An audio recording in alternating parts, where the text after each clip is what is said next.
राज्यात उन्हाच्या झळा वाढल्या आहेत। पुणे आणि सोलापुरात उच्चांकी 38 अंश सेल्सिअस तापमान नोंदवलं गेलंय, तर मुंबईत 35 अंश सेल्सिअस तापमानाची नोंद झाली आहे। राज्याच्या अनेक भागात सुद्धा तापमानाचा पारा वाढलाय। पुढील काही दिवसांमध्ये राज्यातील तापमानात आणखी वाढ होण्याची शक्यताही वर्तवली जाते। तर पुणे आणि सोलापुरात 38 अंश सेल्सिअस तापमान नोंदवलं गेलं।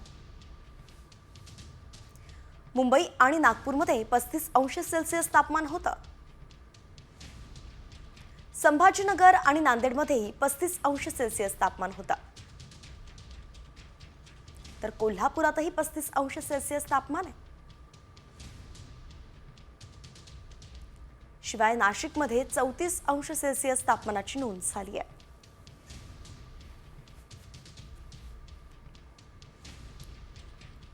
आणि यानंतर आता शेतीमातीच्या बातम्यांचा वेगवान आढावा घेऊयात ॲग्रोवन टॉप 10 च्या माध्यमातून। फूलों का है कहना, एमी स्टार ही लेना।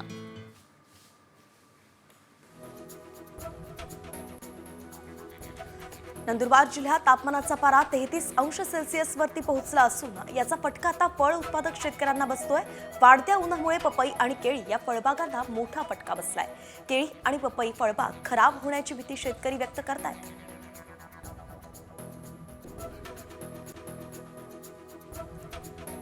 नोव्हेंबर महिन्यामध्ये 12,000 रुपये क्विंटल पर्यंत पोहोचलेली तूर आता मात्र घसरली आहे। 12,000वरून तूर आता थेट 6,500 ते 7,300 रुपयांपर्यंत खाली आली आहे। त्यामुळे तूर उत्पादक शेतकरी अडचणीत सापडलाय। आर्थिक गरजेपोटी मिळेल त्या भावामध्ये शेतकऱ्यांना तुरीची विक्री करावी लागते। वाशिम जिल्ह्यात मोठ्या प्रमाणात शेतकऱ्यांनी चिया पिकाची लागवड केली आहे। आता चिया पिकाची काढणी सुरू झाली असून शेतकरी विविध पद्धतींनी हे पीक काढतायत, तर काही शेतकरी आधुनिक हार्वेस्टरचा वापर करून चिया पिकाची काढणी करतायत।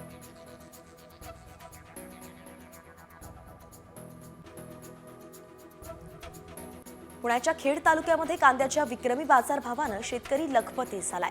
कांद्याला विक्रमी बाजारभाव मिळत असल्यानं खेड तालुक्यातील किवळे इथले शेतकरी संतोष कड यांना 7 एकरात 25 लाख रुपयांचं उत्पन्न मिळाल्यानं शेतकरी आनंदी आहे।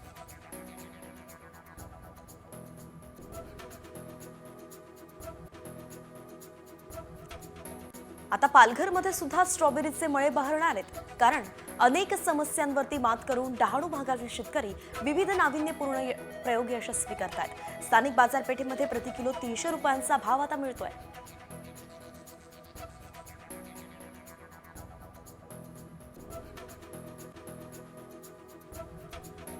डहाणूत शेतकऱ्यांचा गवार शेतीकडे कल दिसतोय। गवार पिकानं तालुक्यात चांगलं उत्पन्न दिल्यामुळे शेतकऱ्यांना आर्थिक आधार मिळतोय।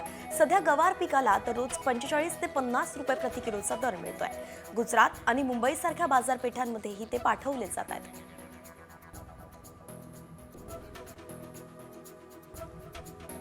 यवतमाळमध्ये झालेल्या पीक विमा अपहाराचा तपास SIT कडे देण्यात आलाय। यवतमाळ जिल्ह्यात अतिवृष्टी आणि पुरामुळे शेतीचं मोठ्या प्रमाणात नुकसान झालं होतं। त्यानंतर सुद्धा शेतकऱ्यांना पीक विम्याचा लाभ मिळाला नाही। या प्रकरणात पीक विमा कंपनी विरोधात गुन्हा दाखल झालाय। आता या गुन्ह्याचा तपास SIT मार्फत केला जातोय।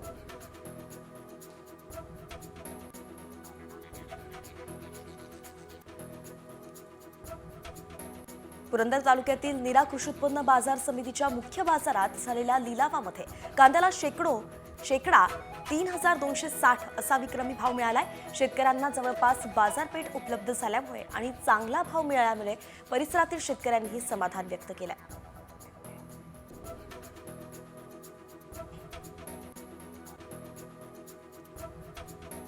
पुणे मार्केट यार्डातील फळ बाजारात लिंबू आणि मोसंबीच्या दरात वाढ झाली आहे। उन्हाळ्याची चाहूल लागल्यानं रसाळ फळांच्या मागणीत वाढ झाली आहे। तसंच नव्या बहरातील मोसंबीचे दर 5 ते 10% वाढलेत।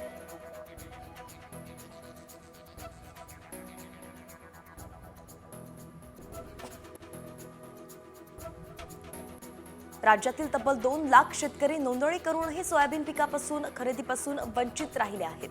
खरेदी केंद्रावरती 15 दिवस थांबून आणि आंदोलनं करून सुद्धा सोयाबीन खरेदी होत नाही। राज्यात सर्वाधिक 11 लाख हजार टन खरेदी केल्याचं सांगत सरकार स्वतःच पाठ थुकटून घेत आहे, तर शेतकऱ्यांवरती मात्र कमी भावात सोयाबीन विकण्याची वेळ आली आहे।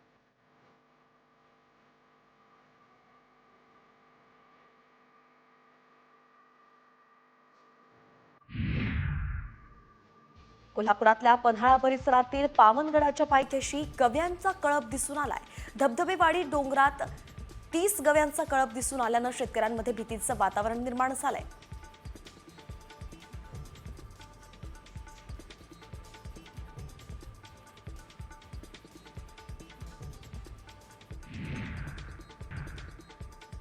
अमरावतीत भर शेतकरी प्रदर्शनामध्ये शेतकऱ्यांना कृषी धोरणाचे वाभाडे काढलेत. आयात निर्यात धोरण, शेतमालाच्या हमी भावावरती बिनतोड सवाल या शेतकऱ्यांना उपस्थित केले. तसंच शेतकऱ्यांची भिकाऱ्यांशी तुलना करणाऱ्या कृषी मंत्री माणिकराव कोकाटेंवरही संताप व्यक्त केला.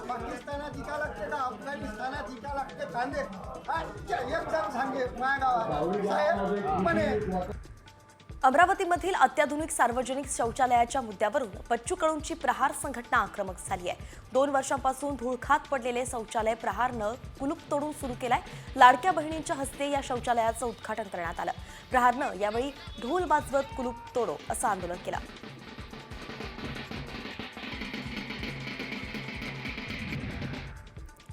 नंदुरबारच्या जिल्हा शल्यचिकित्सकांविरोधात वैद्यकीय अधिकारी आणि कर्मचाऱ्यांनी निदर्शनं केली आहेत. जिल्हा शल्यचिकित्सक डॉक्टर वर्षा लहांडेंची बदली करा, अन्यथा काम बंद आंदोलनाचा इशारा वैद्यकीय अधिकाऱ्यांसहच विविध संघटनांनी दिलेला आहे. डॉक्टर लहांडेंच्या मनमर्जी कारभार आणि आर्थिक देवाणघेवाणीची करण्याची जी मागणी आहे ती आता करण्यात येते.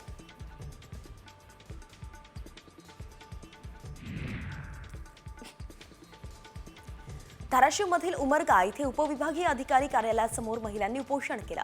खोट्या माहितीच्या आधारे तलाठ्याची नोकरी मिळवल्याचा आरोप महिलांनी केलाय. संबंधिताला सेवेतून निलंबित करण्याची मागणी ही महिलांनी केली आहे.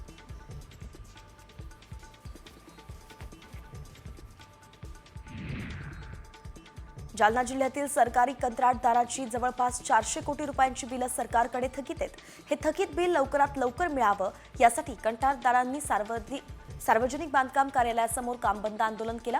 यावेळी 4 चाकी वाहनं आणि यंत्रसामग्री सार्वजनिक बांधकाम विभागात जमा करून निषेध व्यक्त केला गेला. नंदुरबारमधल्या शहादा तालुक्यातील कुकाबल गावात स्मार्ट मीटरला नागरिकांनी विरोध केलाय.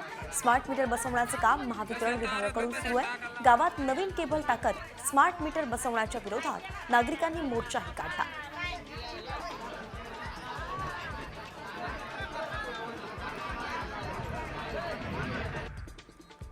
धाराशिव तालुक्यातील कसबे तळवाडा इथे शॉर्ट सर्किटनं आग लागून शेतातील साहित्याचं मोठं नुकसान झालंय. शेतात ठेवलेलं विविध साहित्य जळून खाक झालंय. दरम्यान महावितरणनं नुकसान भरपाई द्यावी अशी मागणी आता शेतकरी करतायत.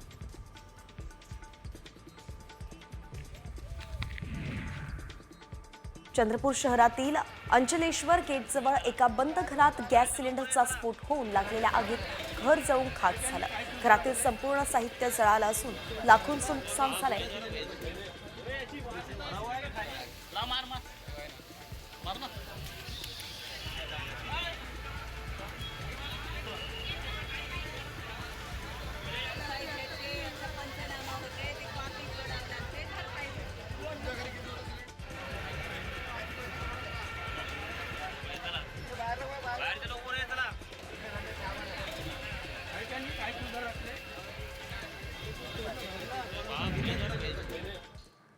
तुम्ही अपघातानंतर गाडी उलटलेली पाहिली असेल, मात्र कधी विमान उलटल्याचं पाहिलं नसेल. तसा अपघात घडलाय टोरंटोमध्ये. डेल्टा एअरलाइन्सच्या विमानाचं क्रॅश लँडिंग टोरंटो विमानतळावरती झालं, ज्यात हे विमान अक्षरशः उलटं झालं होतं. या अपघातात 17 जण जखमी झाले आणि ज्यातल्या 3 प्रकृती आता गंभीर आहे. हे विमान अमेरिकेच्या मिनेसोटा राज्यातल्या मिनियापोलिसमधून टोरंटोला उतरत होतं. हे 15 वर्ष जुनं विमान होतं आणि 2013 पासून डेल्टा एअरलाइन्सच्या ताफ्यात होतं.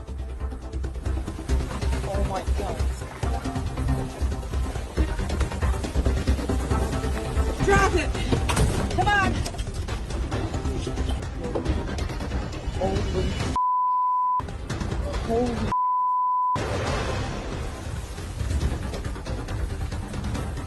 Holy. Oh my. आणि यानंतर वळूया टॉप 50 कडे. उर्वरित बातम्यांचा पुन्हा एकदा वेगवान आढावा.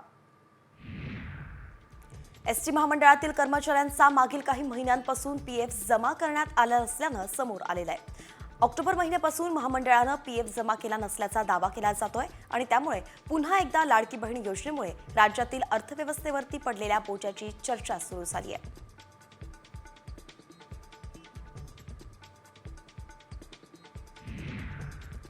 यूपीआय पेमेंटच्या नियमांमध्ये बदल झालेत. एखाद्या व्यक्तीचा यूपीआय व्यवहार अयशस्वी झाला तर त्याचं पेमेंट बँक खात्यात परत येणार. तसंच चार्जबॅकची सर्व प्रक्रिया आता ऑटोमॅटिक होणार आहे. त्यामुळे ग्राहकांना जलद परतावा मिळण्यास मदत होईल. तसंच बँकांसाठी ही प्रक्रिया सुलभ होईल.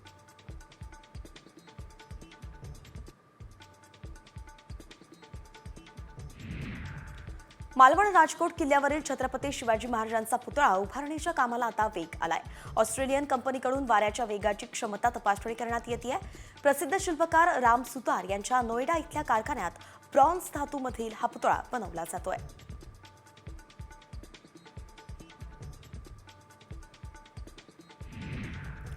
पुण्यातील शेवाळेवाडी आणि महादेवनगर परिसरात डासांच्या प्रादुर्भावामुळे नागरिक हैराण झालेत. कॅनॉलमध्ये सोडण्यात आलेल्या सांडपाण्यामुळे या भागात डासांचं साम्राज्य पसरलंय आणि यामुळे या भागात डेंग्यू, मलेरिया तसंच जीबीएसच्या रुग्णांची संख्या मोठ्या प्रमाणात आहे.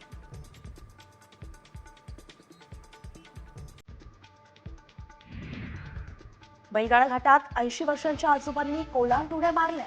पुण्याच्या बाघोलीतील आजोबांचा नादखुळा आता पाहायला मिळालाय.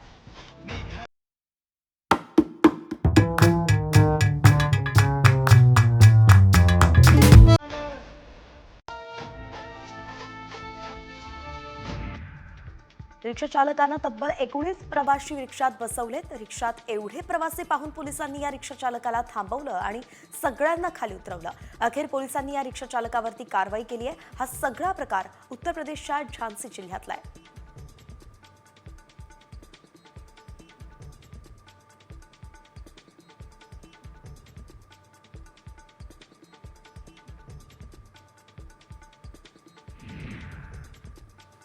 लाडक्या बहिणींना छावा चित्रपटाचा आठवडाभर मोफत शो अहिल्यानगरमध्ये आयोजित करण्यात आले आहेत. सोमवारपासून ते रविवारपर्यंत लाडक्या बहिणींना छावा चित्रपट मोफत पाहता येणार आहे. आमदार संग्राम जगतापांनी ही घोषणा केली आहे.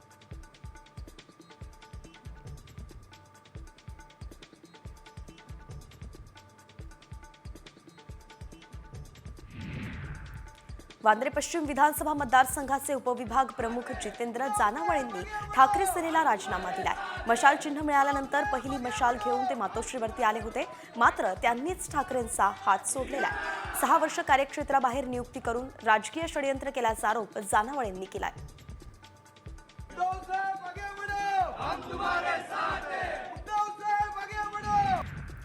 रत्नागिरीच्या दापोली नगर पंचायतीत ठाकरे सेनेला मोठं खिंडार पडलंय.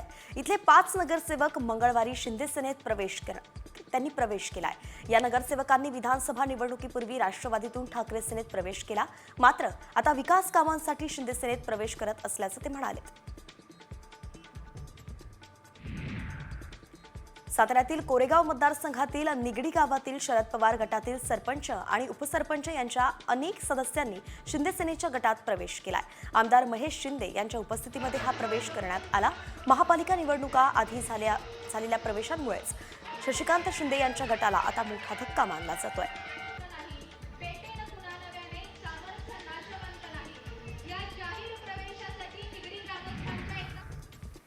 फोडाफोडीचं राजकारण बस करा, जनतेचे प्रश्न सोडवा असा सल्लाच ठाकरे सेनेचे धाराशिवचे आमदार कैलास पाटलांनी शिंदे सेनेला दिलाय. उद्धव ठाकरे आणि आदित्य ठाकरेंसोबत सर्वसामान्य शिवसैनिक आहेत. कितीही दबाव टाकला तरी शिवसैनिक फुटणार नाही असा विश्वासही त्यांनी व्यक्त केला.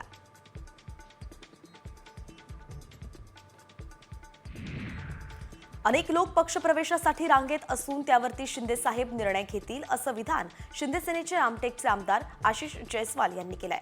महाविकास आघाडीमध्ये बिघाडी झाली असून संजय राऊत शरद पवारांबद्दल करत असलेल्या वक्तव्यामुळे पवार काहीही निर्णय घेऊ शकतात. त्यामुळे आमच्याकडे कल वाढत असल्याचा दावा आता जयस्वालांनी केलाय. आगामी महापालिका निवडणुका भाजप स्वबळावरती लढणार असल्याची चर्चा आहे. तर दुसरीकडे उपमुख्यमंत्री एकनाथ शिंदेंनी स्थानिक स्वराज्य संस्था निवडणूक महायुती जिंकणार असा विश्वास व्यक्त केलाय. विधानसभेसारखाच स्थानिक स्वराज्य संस्था निवडणुकीत महायुतीचाच झेंडा फडकणार असं एकनाथ शिंदे म्हणाले.